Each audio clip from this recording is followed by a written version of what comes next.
பேர் அஸ்வின் சித்தார்த். நான் வந்துட்டு ஒரு ஸ்போர்ட்ஸ் மேன். என் ஸ்போர்ட் வந்துட்டு கபடி.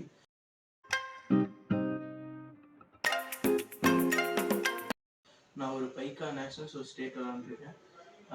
எனக்கு வந்துட்டு சாய் செலெக்ஷன் போனப்போ இந்த போன் வந்துட்டு சின் போன் வந்துட்டு ஃப்ராக்சர் ஆயிடுச்சு. 3 months ரெஸ்ட் விட்டு ஃபிசியோ செஷன் இங்கே வந்தப்போ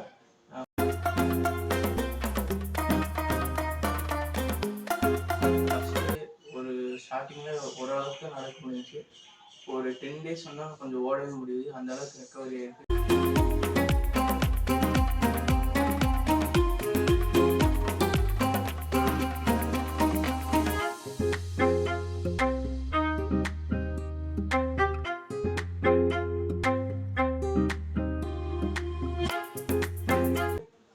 அதனால் இங்கே வந்துட்டு ப்ராப்பராக எல்லா ட்ரீட்மெண்ட்டும் பண்ணுறாங்க. இங்கே வந்து ரொம்ப யூஸ்ஃபுல்லாக இருந்துச்சு. தேங்க்யூ.